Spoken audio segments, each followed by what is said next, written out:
नमस्कार, मी सुशन महाराज नाईकवाडे. सदावर्तेंच्या गाडीवर झालेला हल्ला सकाळपासून आपण बातम्या बघतोय. त्या हल्ल्याचं मनोज जरांगे पाटलांनी समर्थन केलं नाही आणि एकीकडे मराठा क्रांती मोर्चांच्या काही समन्वयकांना, डोंगरे साहेबांना वगैरे समर्थन केलं. त्यांच्यावर केसेस होऊ नयेत, त्यांना जेलमधून सोडवलं जावं, अशा काही गोष्टी सांगितल्या गेल्या. मी काही शक्यता पुढे ज्या होतील त्या अगोदरच सांगतो आणि समाजाला जाग करण्याचा प्रयत्न या व्हिडिओच्या माध्यमातून करतो.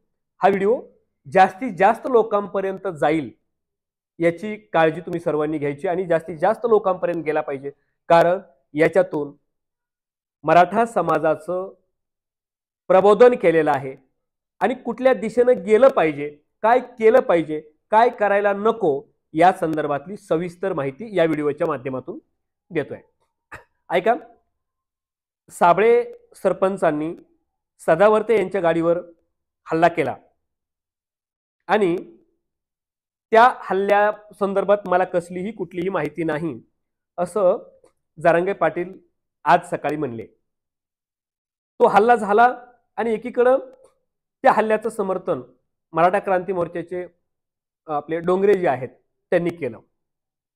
मग आता प्रश्न पडतोय, काही जण समर्थन करतील, काही जण समर्थन करणार नाही. समर्थन करणाऱ्यांचा एक गट होईल आणि समर्थन नाही असं म्हणणाराचा एक गट होईल. आणि मग मी तेच बोलत होतो की आपल्यात गट पडू देऊ नका. हल्ला झाला त्याचं समर्थन करणारा एक गट होऊ शकतो बुवा, आणि समर्थन करत नाहीत असं म्हणणारा एक गट होऊ शकतो. मी ह्या शक्यता वर्तवतोय. म्हणून हे दोन गट होऊच देऊ नका. त्यापेक्षा आत्ता जो हल्ला झालाय तो काय सदावर्ते यांनी जो वारंवार मराठा आरक्षणाला विरोध केला त्याबद्दल या भावना भडकल्या त्यांच्या आणि मग हल्ला झाला. पण या हल्ल्यानं मराठा समाजामध्ये दोन भाग होतील असं अजिबात होऊ देऊ नका, हे आवाहन मी या सर्व जनतेला करतोय. मग होतं काय, हल्ले तर होणारच. आता मी याच्या अगोदरही बोलत होतो, शासनाला विनंती करत होतो की लोक भडकतील, कधीपर्यंत थांबतील लोक, आणि लोकांचा उद्रेक व्हायच्या अगोदर तुम्ही निर्णय घ्या. 30 दिवस झालं, 40 दिवस झालं, 45 दिवस झालं, आतापासून वर्ष झालं. किती दिवस समाजाला खिळवत ठेवणार आहे? समाजाचा उद्रेक होईल हे मी वारंवार म्हणत होतो, पण तरी देखील आम्ही आमच्या व्याख्यानातून, कीर्तनातून लोकांना शांत बसा, शांततेच्या मार्गाने घ्या असे आवाहन मी गावगाव करतो आणि अजूनही तेच आवाहन करतो की शांत बसा, शांततेच्या मार्गाने घ्या, उद्रेक होऊ देऊ नका, भावनांना आवर घाला. हे आणखीनही हेच उपदेश आणि हेच आवाहन मी करतोय, व्हिडिओच्या माध्यमातून करतोय. पण शांत बसा, उद्रेक होऊ देऊ नका. लोक असं विचारतात की अहो कधीपर्यंत शांत बसा? तुम्ही रोज सांगताय इकडे व्याख्यानामध्ये वगैरे, कीर्तनात तुम्ही शांत बसा, शांत बसा. बसा कधीपर्यंत शांत? पिढ्याने पिढ्या गेल्या, शांत कधीपर्यंत बसणार आहे? म्हणजे आता कुणबी सर्टिफिकेट सापडल्याच्या काही बातम्या तुम्ही टीव्ही चॅनलला पाहिल्या, न्यूज चॅनलला, तर त्याच्यामध्ये 0.5% म्हणजे फक्त 5,000 नोंदी सापडल्या आहेत. एकूण लोकसंख्येच्या 5,000च नोंदी सापडल्या आणि त्याची टक्केवारी जर काढली तर ती होते 0.5%. आता 0.5% त्यांचं असं मत आहे की ह्या पुरेशा नोंदी नाही आहेत. एवढ्याशा नोंदीनं आपल्याला सबळ पुरावा होत नाहीये. मला एक सांगायचं आहे, एवढ्याशा नोंदीनं सबळ पुरावा होत नाही तर मग आणखीन जर 10 वर्ष 20 वर्ष असेच घालवले तर हे 0.5चं 0.4 वर येईल, 0.3 वर येईल, 0.2 वर येईल. त्या नोंदी राहत्याल कशा आतापर्यंत? त्या नोंदी टिकणारच नाही आहेत ना. पण या ज्या नोंदी आहेत ना, माझ्या माहितीनं या नोंदी मराठवाड्यातल्या आहेत, काही विदर्भातल्या आहेत, विदर्भात सरसकट आहेत, पण मराठवाड्यातल्या सगळ्या जिल्ह्यातल्या आहेत. इकडे सोलापूरच्या आहेत, इकडे धाराशिवच्या आहेत, नांदेडच्या आहेत, बीडच्या आहेत, संभाजीनगरच्या आहेत, सगळ्या जिल्ह्यातल्या आहेत. म्हणजे सगळ्या जिल्ह्यामध्ये कुणबी मराठा समाज आहे आणि 5,000 नोंदीवरूनच त्याच नोंदीचा आधार घेऊन तुम्हाला मराठा आरक्षण देता येतं.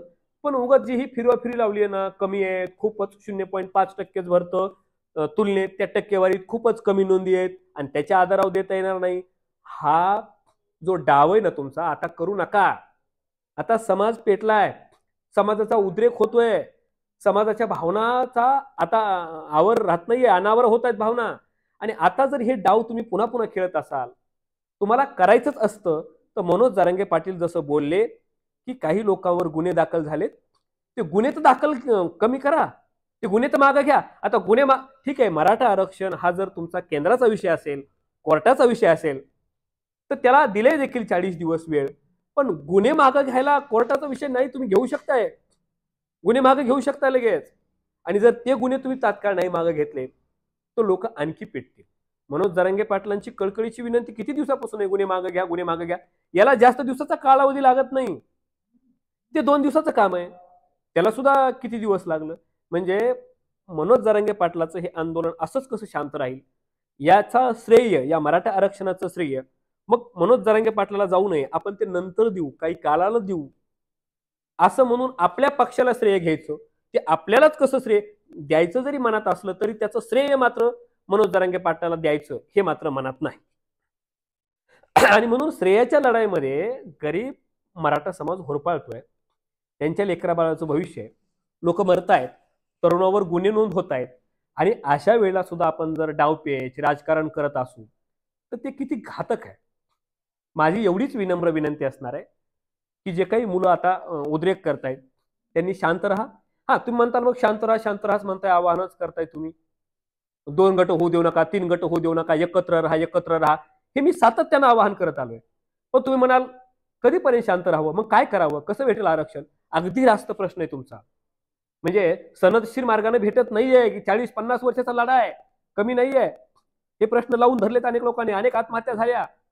नरेंद्र पाटलांसारखी माणसं गेले, राजेंसारखे माणसं उपोषणाला बसले, जरांगे सारखे माणसं 30-30, 40-40 दिवस उपोषण करतात, भेटत नाही असं उपोषण करून. साखळी उपोषणाने काय भेटणार आहे, असे बऱ्याच लोकांचे प्रश्न आम्हाला आहेत. हो, पण एक गोष्ट करा ना, आता तुम्ही थेट नेत्यांच्या गाड्याच फिरूच देऊ नका. प्रतिनिधी आहेत ते तुमचे, लोकप्रतिनिधी आहेत. हो का, तर तुम्ही आमचं प्रतिनिधित्व केलंय, आमचा प्रश्न का मिटवला नाही, आपला अधिकार आहे बोलण्याचा, आणि केला देखील. बऱ्याच लोकांनी प्रतिनिधींच्या गाड्यात फिरू दिल्या नाही. हे बघा, माझी पुढाऱ्यांची काही दुश्मनी नाहीये, पण तुम्ही आमचं प्रतिनिधित्व करताय. समाज एवढा विस्थापित विरुद्ध प्रस्थापित असा लढा महाराष्ट्रामध्ये उभा राहतोय आणि तरी देखील तुम्ही काहीच बोलत नाहीत. आणि काही लोकांचं असं मत यायला की नाही, आमचं आम्हाला राजकारण आहे, आमचं आम्हाला राजकीय काही करिअर बघावे लागतील, हा लढा जर शांत झाला तर उद्या बघू, करू. असलं करून नाही चालणार हो. करू, बघू, हे शांत होईल आंदोलन, मग आपलं राजकारण करू, हे असं नका करू. पटापटा राजीनामे पडायला पाहिजेत. आमची विनम्र विनंती आहे, आम्ही तुम्हाला मतदान केलंय, सगळ्यांनाच, सगळ्याच महाराष्ट्रातल्या सगळ्या आमदारांनी फटाफट राजीनामे द्यायला पाहिजेत. म्हणजे त्याचे पडसाद उमटतील, काहीतरी होईल. गावागावात राजकीय पुढाऱ्यांना बंदी घातली, लोक नेत्याला फिरू देत नाहीयेत, मग तुम्ही राजीनामे पटापटा द्या ना. राजीनामा दिला की लोक तुमचं स्वागत करतात, परत आम्ही निवडून देऊ. राजीनामे दिलेल्या लोकांना परत लोक सहानुभूतीनं मतदान करतात. पण तुम्हाला पक्ष श्रेष्ठ आहे, पक्षश्रेष्ठी श्रेष्ठ आहे. याच्यातून मराठा समाजाची हेटाळणी होते. आणि म्हणून आम्हाला तुम्हाला बोलण्याचा का अधिकार आहे, तुम्ही लोकप्रतिनिधी आहात, सर्व म्हणतो मी. माझी तुमची काही दुश्मनी नाही, मी सगळ्यांचा आदर करतोय.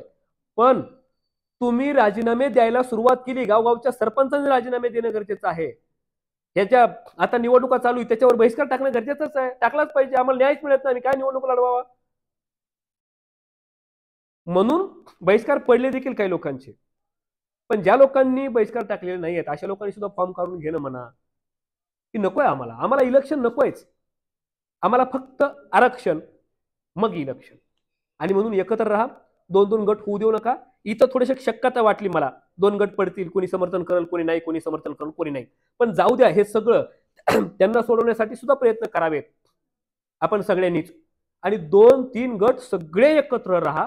मराठा आरक्षण होईपर्यंत अजिबात गटबाजी, श्रेयाची लढाई अजिबात कुणी करून घेऊ नका. एवढंच एक आवाहन, एवढी एक कळकळीची विनंती. एक सामान्य मराठा, मला दिसतंय कुठं गट पडायलेत, शेवटी मी पाहतोय, मी जाणकार आहे, मला कुठं गट पडायलेत याची चाहूल लागते. आणि म्हणून लगेच आवाहन करतो आणि लगेच हा व्हिडिओ लोकांपर्यंत जावा, ही कळकळीची भावना असते माझी. आणि म्हणून तुम्ही सर्वांनी हा व्हिडिओ जास्तीत जास्त शेअर करायचा, गटबाजी होऊ द्यायची नाही. हा, जे लोक जेलमध्ये गेले, जे लोक अटक झाली आहे ज्यांना, ते लोक सुद्धा सोडावेत, सोडण्यासाठी आपण प्रयत्न करू. पण याच्यातून गटबाजी होऊ द्यायची नाही, सगळ्यांनी एकत्र राहायचं. मराठा क्रांती मोर्चाचे किंवा मराठा समन्वयक आणि पाटलांच्या मागे, जरांगे पाटलांची असलेली माणसं सगळेजण एक राहा. ही एकीची एकीचं बळ फार मोठं आहे. गट पडले की मग उपयोग नाही. मग गट पडू देऊ नका, एवढी एक विनंती. जास्तीत जास्त व्हिडिओ शेअर करा. धन्यवाद. जय जिजाऊ, जय शिवराय.